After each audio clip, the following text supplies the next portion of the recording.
In the annals of military history, few names resonate with the power of Leonidas, the Spartan king who made his legendary stand at Thermopylae in 480 BC, facing down the Persian Empire with just 300 warriors. But history remembers less clearly another Leonidas, the second of that name to rule Sparta, who nearly 2 centuries later would face an invasion force that threatened to obliterate Spartan power forever. In 227 BC, when a massive coalition army of approximately 40,000 troops marched on Sparta itself, it fell to Leonidas II and his elite royal guard to defend not just a city, but the very concept of Spartan supremacy. What followed was a campaign that combined desperate courage with tactical brilliance, culminating in one of the most remarkable defensive victories in ancient Greek warfare. A victory achieved not through the massed phalanx formations of classical warfare, but through the calculated ferocity of an elite fighting force operating at the edge of annihilation. The twilight of Spartan power. To understand the magnitude of what Leonidas II achieved, we must first grasp how far Sparta had fallen from its golden age. The Sparta of 227 BC bore little resemblance to the military superpower that had dominated Greece for centuries. The once invincible state that had crushed Athens in the Peloponnesian War, that had sent Alexander the Great packing when he demanded submission, that had made Spartan itself synonymous with martial excellence, this Sparta was a shadow of its former glory. The rot had set in gradually over the preceding century and a half. Sparta's unique social system, which had produced the most feared warriors in the Greek world, contained inherent contradictions that time exposed ruthlessly. The city's power rested on a narrow citizen class, the Spartiates, who devoted themselves entirely to military training, while Helot slaves worked their lands. But maintaining Spartiate status required contributing to the common mess halls, and this required wealth in the form of productive land. Over generations, land became concentrated in fewer hands. Ancient inheritance laws, debt, and the costs of maintaining military readiness pushed many Spartiate families into poverty. A man who could not afford his mess contribution lost his citizenship and his right to fight in the phalanx. The Spartiate class, which had numbered perhaps 8,000 full citizens in Sparta's prime, had dwindled to fewer than 700 by the 240s BC. The military machine that had terrorized Greece was collapsing from demographic implosion. Meanwhile, Sparta's rigid conservatism prevented adaptation.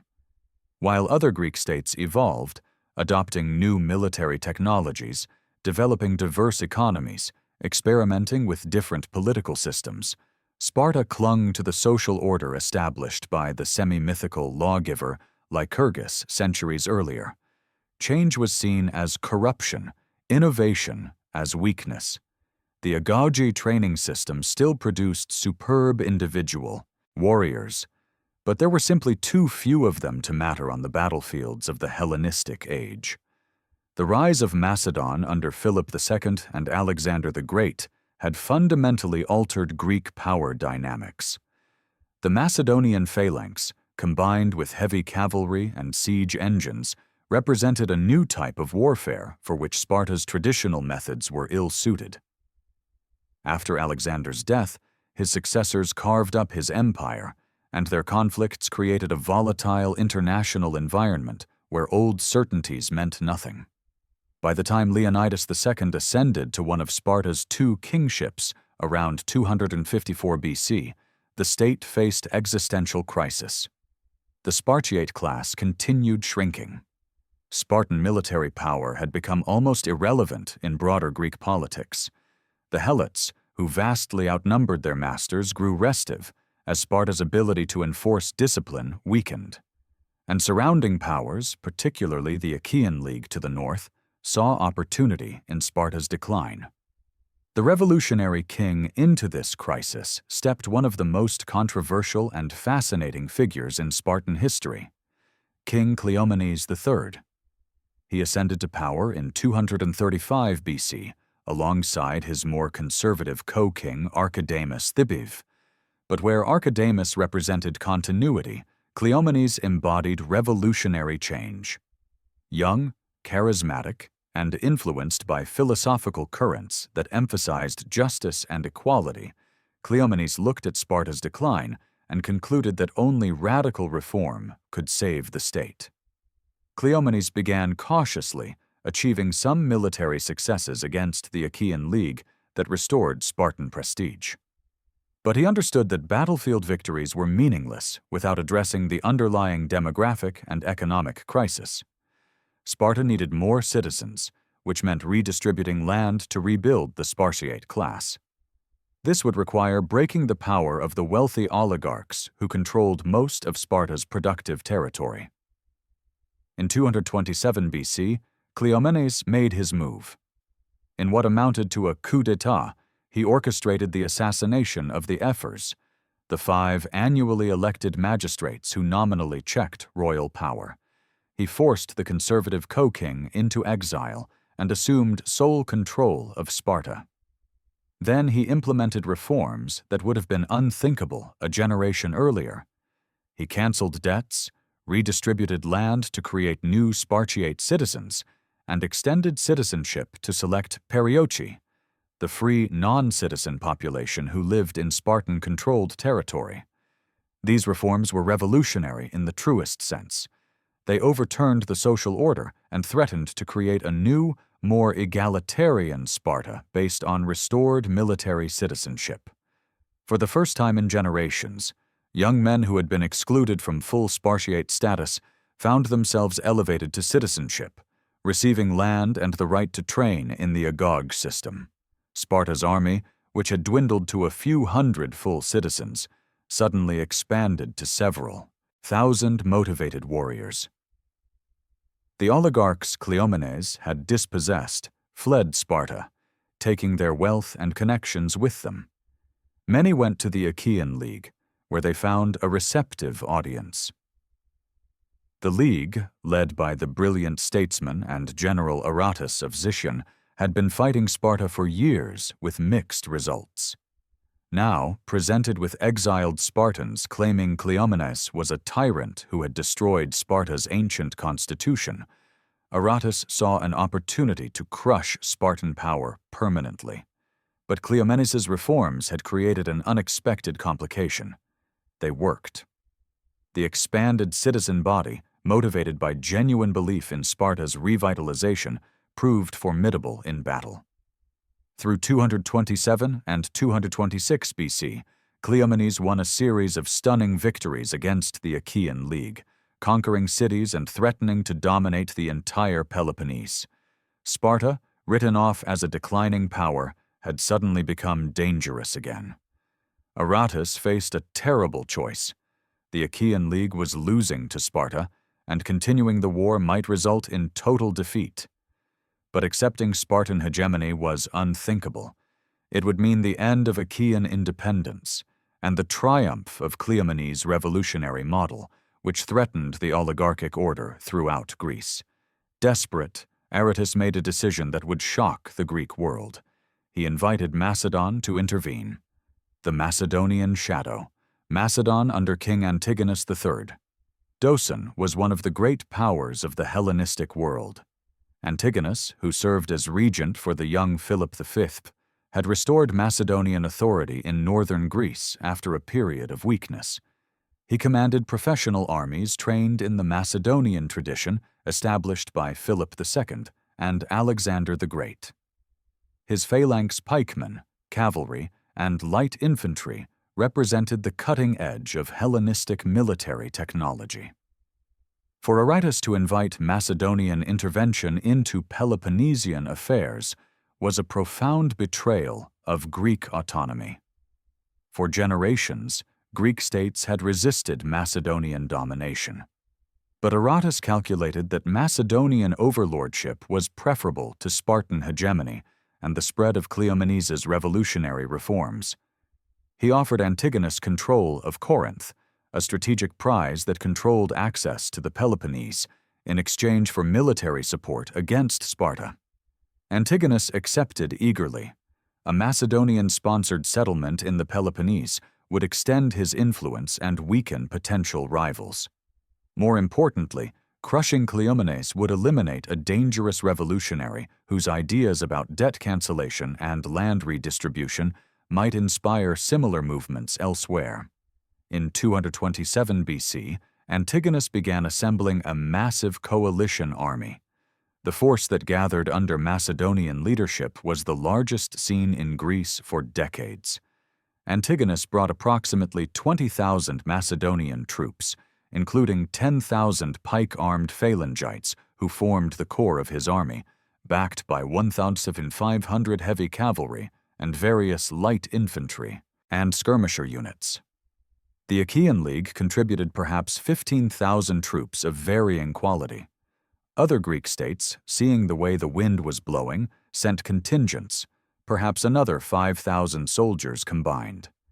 Ancient sources claim the total coalition force numbered 40,000 or more, and while such figures are often inflated, modern historians generally accept that Antigonus commanded at least 35,000 to 40,000 troops.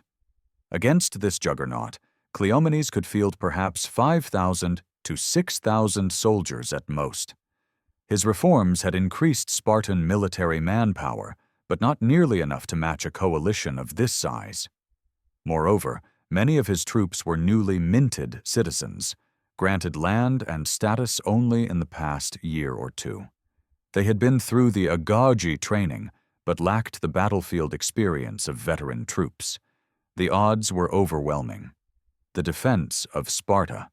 As Antigonus's massive army marched south through the Peloponnese in early 227 BC, panic gripped Sparta.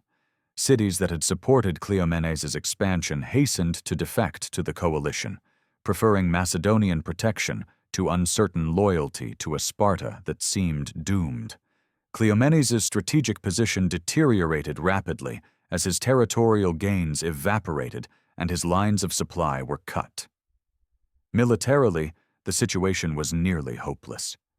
Cleomenes could not face Antigonus in open battle. The numerical disparity was too great, and the Macedonian phalanx was simply superior to Sparta's traditional hoplite formations. Attempting to defend Sparta's borders in conventional warfare would result in swift defeat. The Spartan phalanx, even reinforced by Cleomenes' reforms, could not stand against 3 or 4 times its number of professional Macedonian pike wielders backed by cavalry and light troops.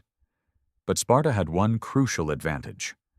The city itself had never been walled. This might seem like a disadvantage, but it reflected a fundamental truth about Sparta's geography and defensive strategy. The city lay in the Eurotas River Valley, surrounded by mountain ranges, Taygetus to the west, Parnon to the east. Approaches to the valley were limited and could be defended by relatively small forces if properly positioned. Sparta's walls had always been its warriors and the terrain they defended. Cleomenes made the strategic decision to abandon forward defense.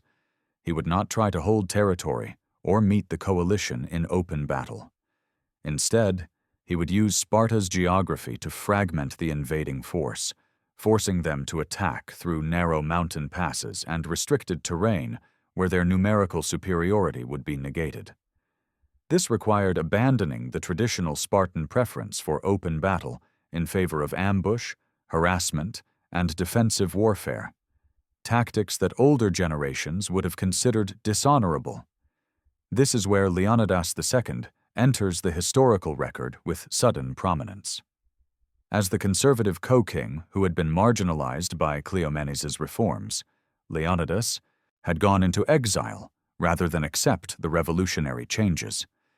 But as the Macedonian invasion began, Cleomenes made an extraordinary gesture. He recalled Leonidas and offered him command of Sparta's elite royal guard. This decision reflected both political calculation and practical necessity. Cleomenes needed to unify Sparta against the existential threat, and restoring Leonidas signaled reconciliation with conservative elements. More importantly, Leonidas was an experienced warrior who had proven himself in traditional Spartan warfare. The elite guard he would command represented Sparta's finest fighters, perhaps 300 to 500 men selected from the best warriors available, armed and trained to the highest standard. These were not the 300 of Thermopylae fame, though the parallel was certainly intentional. This royal guard combined the best of Sparta's traditional training with tactical flexibility born of necessity. They included both older Spartiates with decades of experience and younger warriors from Cleomenes's newly expanded citizen roles. What unified them was absolute commitment to defending Sparta and willingness to employ whatever tactics the situation demanded. The mountain campaigns. As Antigonus's army approached the mountain passes leading to the Eurotas Valley in mid-227 BC, they expected to brush aside token resistance and descend on Sparta itself. The city, unfortified and defended by a hopelessly outnumbered garrison, would have no choice but to surrender or face annihilation. Cleomenes would be captured or killed, his reforms reversed, and Sparta would be reduced to a Macedonian client state. Instead, the coalition encountered a new type of warfare. As Antigonus's lead elements entered the passes, they came under sudden, devastating attack. Leonidas's royal guard, positioned on high ground and supported by light infantry skirmishers, unleashed volleys of javelins and arrows into the Macedonian columns. Then, before the coalition forces could organize a response, the Spartans melted back into the mountains, disappearing along trails they knew intimately. This pattern repeated across multiple passes and approach routes. The coalition would advance, come under attack, and by the time they could respond in force, the Spartans had withdrawn. Casualties mounted steadily, not catastrophic losses in any single engagement, but a constant attrition that wore down morale and slowed the advance. Macedonian soldiers, accustomed to set-piece battles where their superior training and equipment decided the outcome, found themselves fighting ghosts. The terrain worked entirely to Sparta's advantage. The mountain passes were narrow enough that the coalition's numerical superiority meant nothing. Only the troops at the front of the column could fight, while thousands more stood idle behind them. The Macedonian pike phalanx, devastating on open ground, was nearly useless in rough mountain terrain where formations couldn't maintain cohesion. Cavalry, a key component of Macedonian military power, was almost completely ineffective. Leonidas's tactical approach reflected a sophisticated understanding of asymmetric warfare. He wasn't trying to defeat the coalition in open battle. That remained impossible. Instead, he aimed to make the invasion so costly and time-consuming that Antigonus would abandon it. Every day the Macedonian army spent in the mountains was a day its supplies diminished, its soldiers grew more frustrated, and political pressures back in Macedon increased. If Sparta could hold out long enough, the coalition might simply give up. The Royal Guard bore the brunt of this campaign. These elite warriors conducted constant patrols, ambushes, and raids, giving the coalition forces no rest. They fought running battles along mountain ridges, defended narrow defiles against overwhelming numbers, and conducted nighttime attacks on coalition camps. The casualty rate was severe. Ancient sources suggest Leonidas lost perhaps a quarter of his original force in the first 2 months of fighting. But each man who fell took multiple enemies with him. The Battle of the Passes. The decisive confrontation came at a location ancient sources call simply the Passes, likely one of the main routes through the Taygetus Range toward the Eurotas Valley. Antigonus, frustrated by weeks of indecisive skirmishing and determined to force a resolution, concentrated a major assault force of perhaps 15,000 troops to push through regardless of casualties. He would accept losses if necessary, but he would break through to Sparta itself and end this campaign. Leonidas, with approximately 2,000 troops, including his depleted royal guard and supporting units, prepared to make a stand. The position he selected was a classic defensive site, a narrow pass perhaps 100 to 200 meters wide at its narrowest point, with steep slopes on both sides making flanking maneuvers difficult.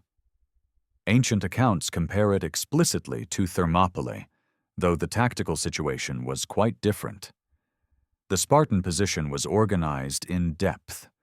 Light infantry and skirmishers occupied the heights on both sides of the pass, positioned to rain projectiles on attackers in the valley below. The Royal Guard formed a heavy infantry phalanx across the narrowest point of the pass, a wall of shields and spears that would have to be broken before the coalition could advance. Behind them, additional troops provided reserves and secured the retreat route. Antigonus's assault began at dawn. The Macedonian pike phalanx advanced in formation, their sarissas, long pikes, extending far beyond their shields. These pikes, measuring 18 to 20 feet in length, were the weapon that had conquered the Persian Empire and dominated Hellenistic warfare. Against traditional hoplite shields and spears, the pike phalanx was nearly invincible. The extra reach allowed Macedonians to strike enemies who couldn't reach back. But in the confined terrain of the Aifu mountain pass, the pike phalanx's advantages diminished. The sarissas were unwieldy weapons requiring open space to deploy effectively. In the narrow pass, the rear ranks of the phalanx couldn't extend their pikes without hitting their own front ranks. The formation, designed for open battlefield supremacy, became compressed and confused. The Spartan phalanx, by contrast, used traditional hoplite equipment, large shields, aspis, and shorter spears optimized for close quarters pushing combat. In the confined space, this equipment proved superior. When the formations collided, the battle devolved into brutal shoving matches where the Spartan training in close-order fighting gave them an edge. The famous Spartan push, the coordinated shoving technique that was the heart of hoplite warfare, proved more effective than the Macedonian emphasis on pike reach. Meanwhile, the light infantry on the heights poured projectiles into the Macedonian rear ranks. Javelins, stones, and arrows fell continuously on troops who couldn't respond effectively. The pikemen's large shields protected them from frontal attacks, but left them vulnerable to missiles from above. Casualties mounted among the rear ranks, creating confusion and degrading the phalanx's cohesion. For hours the battle raged in the narrow pass. Antigonus fed fresh troops into the battle as the front ranks tired, using his numerical advantage to maintain constant pressure. But the confined terrain prevented him from bringing his full force to bear. At any given time, perhaps 2,000 to 3,000 Macedonians were actually engaged, while the rest waited helplessly behind them. The Spartans, though outnumbered overall, often had numerical parity or even advantage at the point of contact. Leonidas commanded from the front ranks, not merely supervising but fighting personally alongside his men. Ancient sources emphasize this detail, noting that the king's presence inspired the royal guard to superhuman efforts. When sections of the line wavered, Leonidas moved to reinforce them. When breakthrough opportunities appeared, he led the counterattacks. This was traditional Spartan leadership. The king, as first among equals, sharing fully in the dangers his men faced. As the day wore on, the Macedonian assault faltered. The advance units had taken devastating casualties without achieving a breakthrough. The troops waiting behind them could see the carnage, but could do nothing to help. Morale began cracking. When Leonidas ordered a sudden counterattack by the royal guard, pushing forward with fresh energy, the Macedonian front ranks broke and fell back. The retreat became a rout. In the confined space of the pass, the rear Macedonian ranks didn't understand what was happening at the front. Some units tried to advance while others retreated, creating chaos. The Spartan light infantry intensified their attacks from the heights, turning an orderly withdrawal into a panicked flight. By nightfall, Antigonus's assault force had been driven back with losses estimated at 3,000 to 5,000 casualties, roughly a third of the attacking force. The siege and stalemate. The repulse at the passes fundamentally altered the campaign's dynamics. Antigonus still possessed overwhelming numerical superiority, but the route to Sparta was clearly going to cost more than he had anticipated. The Macedonian king had to recalculate his strategy.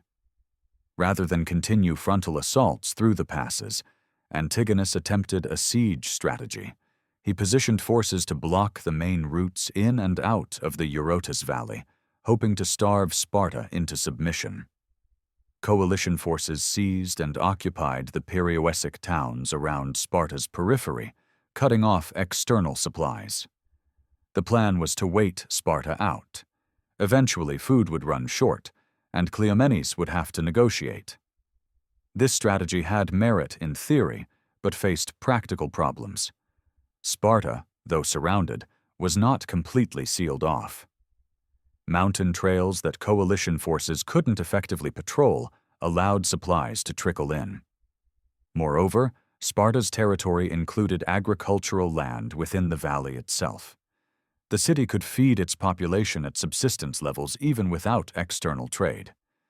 And the Helot population, whatever their complicated relationship with their Spartan masters, had no desire to see Macedonian troops permanently stationed in Laconia. More critically, the siege created logistical nightmares for the coalition. Antigonus's army of 40,000 troops required enormous quantities of food and supplies, all of which had to be transported through the same mountain passes that Leonidas's forces continued to harass. Coalition supply convoys came under constant attack. Small garrisons in captured towns found themselves targets of Spartan raids.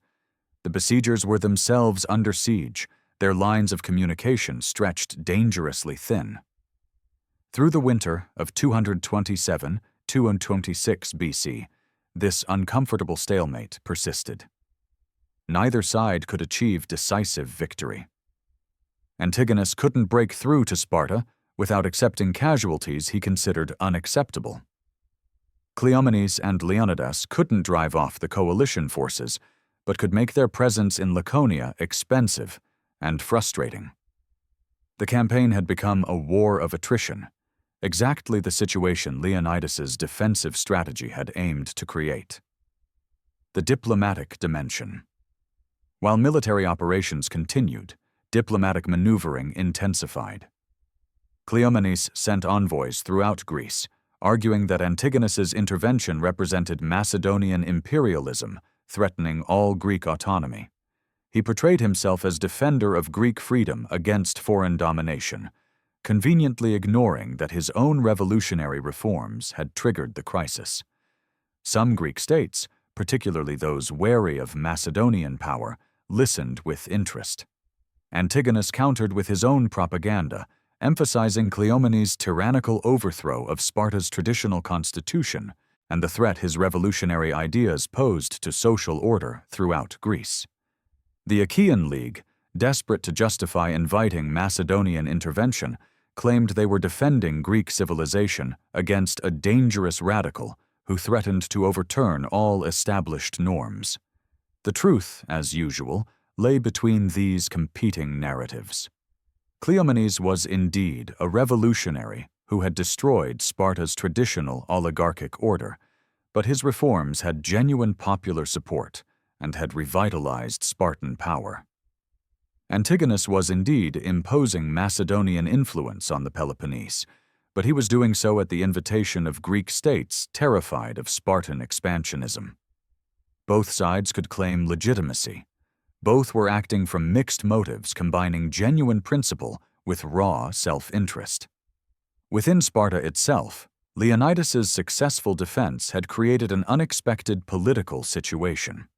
The conservative king who had opposed Cleomenes' reforms now found himself lionized as Sparta's savior. His elite guard, having held back an army many times their size, had restored Spartan military prestige. Cleomenes, though still the dominant political figure, now had to share glory with the man he had previously exiled. This created opportunities for reconciliation. Cleomenes and Leonidas reached an accommodation recognizing their mutual dependence. Cleomenes would maintain his reforms and continue as primary political authority, but Leonidas would retain command of military operations and receive appropriate honors for his achievements. The arrangement was pragmatic rather than warm, but it worked. The turning point. In early 226 BC, the stalemate broke, but not through military action. Antigonus received urgent reports from Macedon of barbarian movements on the northern frontier.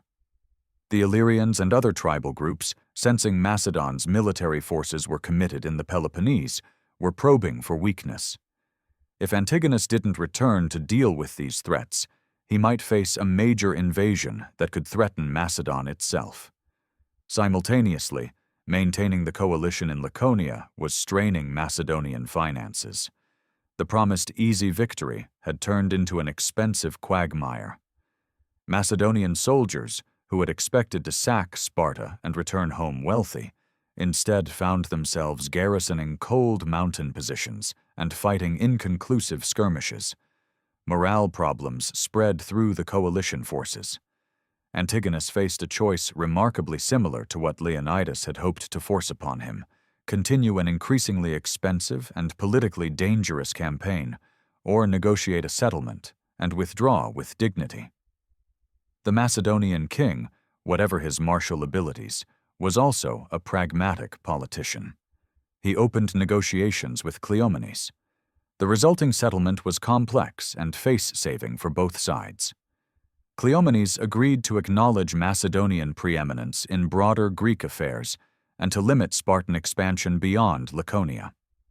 Antigonus agreed to withdraw his forces and to recognize Cleomenes' authority in Sparta, effectively legitimizing the reforms. The Achaean League, which had invited Macedonian intervention, was furious. They had wanted Sparta crushed, not granted terms. But Aretas had little choice but to accept the settlement his Macedonian allies dictated. The coalition army withdrew from Laconia in spring 226 BC. As Macedonian and Achaean forces filed out through the mountain passes they had failed to force, Leonidas's royal guard watched from the heights, a silent reminder of the costs that would attend any future invasion. The campaign had ended not with the decisive Spartan defeat everyone had expected, but with an exhausted stalemate that amounted to strategic victory for Sparta. The price of victory. The casualty figures for the campaign remain debated among ancient sources and modern historians. Ancient writers claimed the coalition suffered 10,000 to 15,000 casualties, though these numbers are certainly exaggerated and likely include sick and deserters alongside those killed in battle. Modern estimates suggest more realistic figures of 5,000 to 8,000 coalition casualties over the campaign's duration, still a devastating toll for what was supposed to be a quick, decisive operation. Spartan losses were proportionally higher.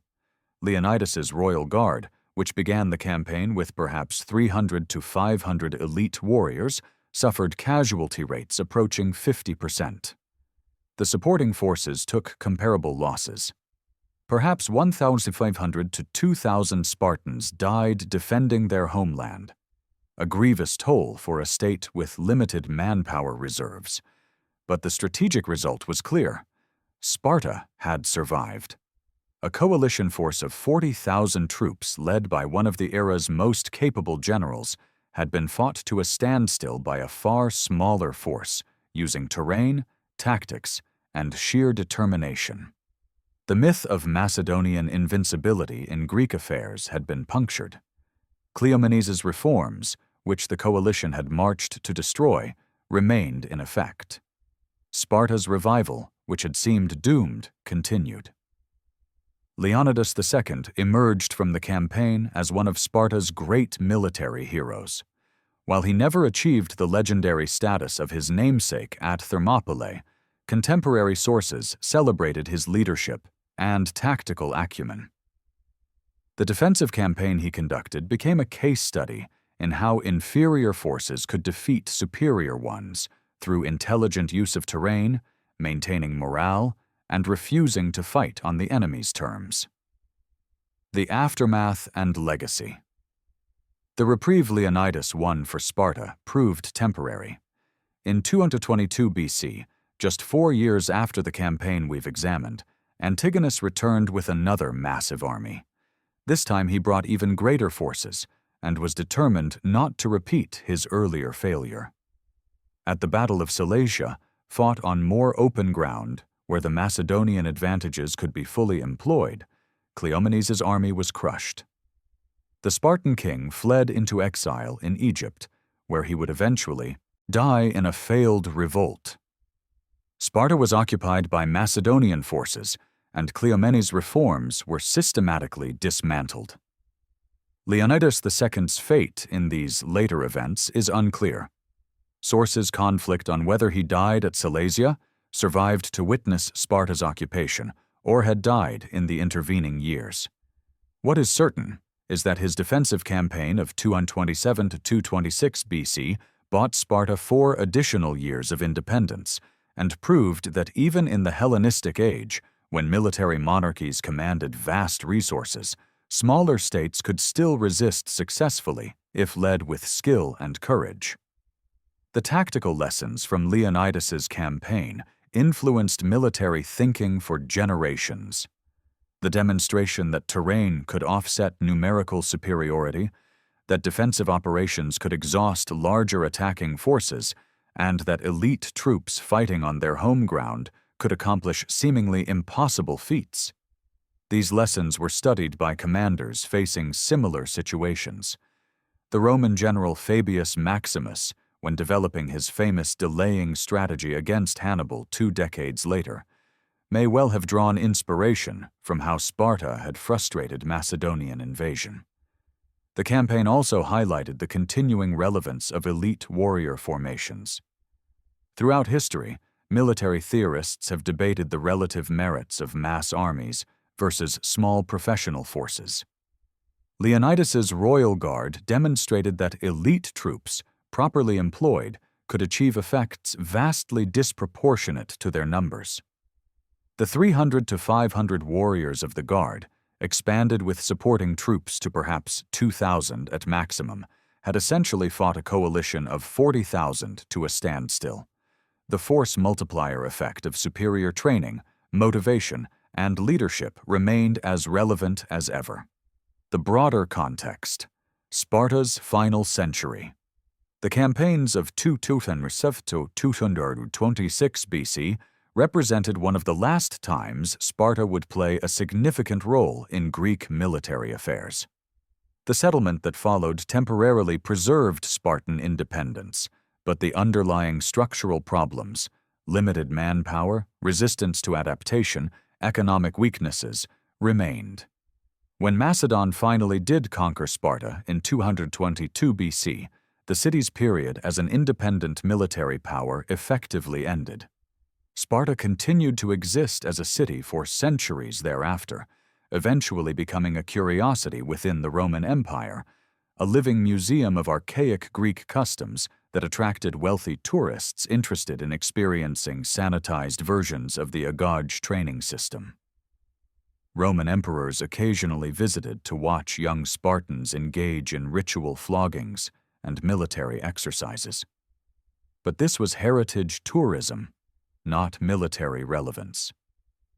The Sparta that had terrified the Greek world was gone.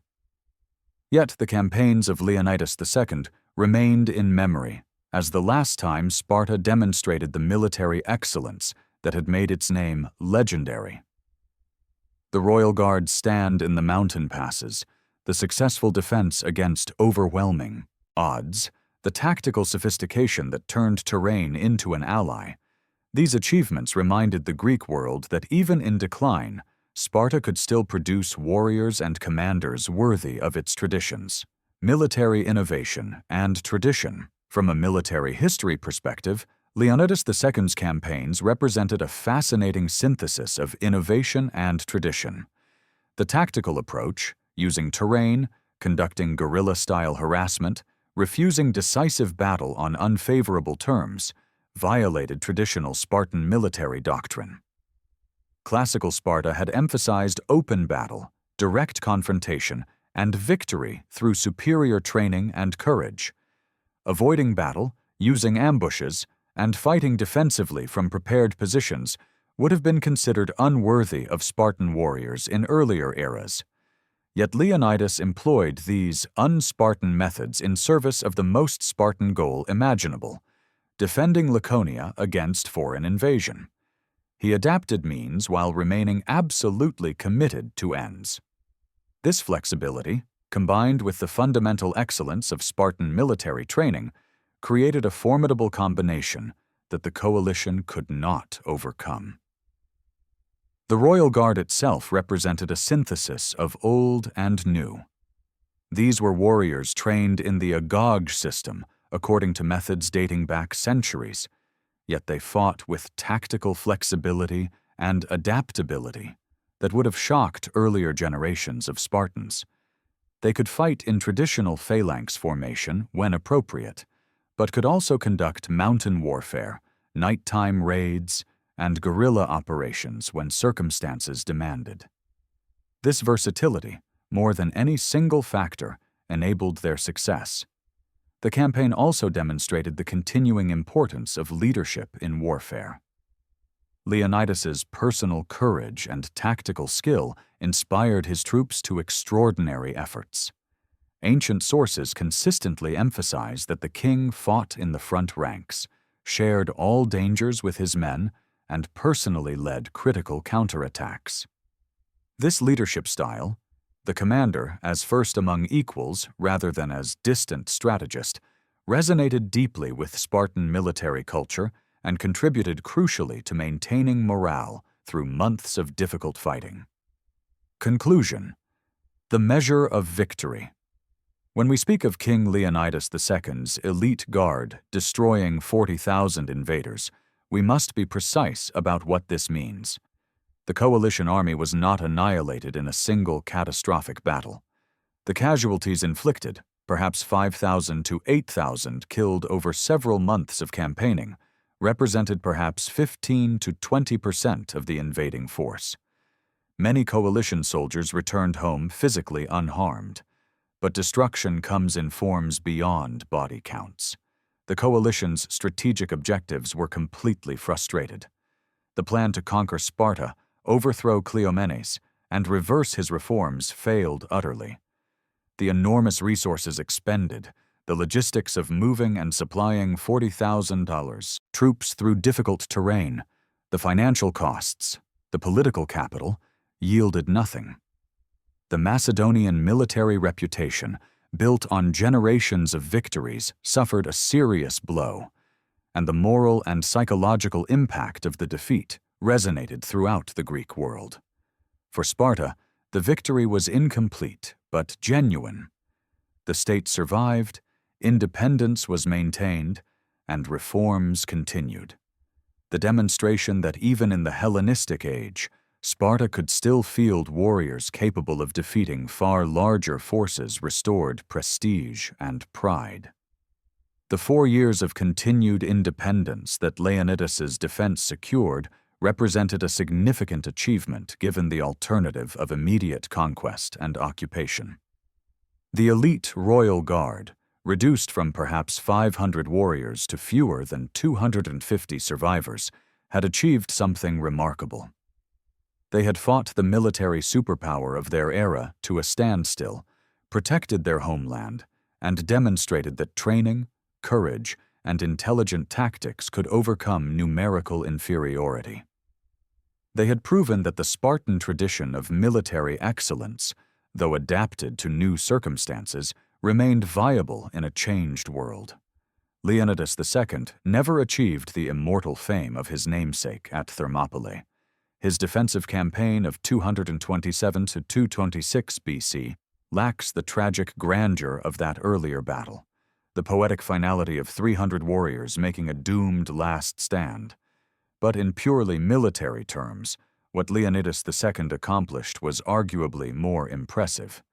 He didn't fight a glorious defeat. He achieved an actual victory. He didn't die heroically. He survived and continued serving Sparta. And his elite guard didn't perish to the last man. Enough survived to continue defending their homeland in future battles. In the final analysis, King Leonidas II's campaign stands as a testament to the enduring principles of defensive warfare. That terrain can offset numbers, that elite forces properly employed can achieve disproportionate results, that moral factors matter as much as material ones, and that sometimes the greatest victory is simply surviving when everyone expects you to fail. The destruction of the coalition's invasion was not complete annihilation, but strategic defeat. The frustration of objectives, the imposition of unacceptable costs, and the ultimate withdrawal of forces that had come expecting easy triumph. For a Sparta in twilight, fighting for its existence against overwhelming power, this was enough. And for King Leonidas II and his elite guard, who had turned the mountain passes of Laconia into a killing ground that broke the confidence of 40,000 invaders, it was a victory worthy of Sparta's proudest traditions.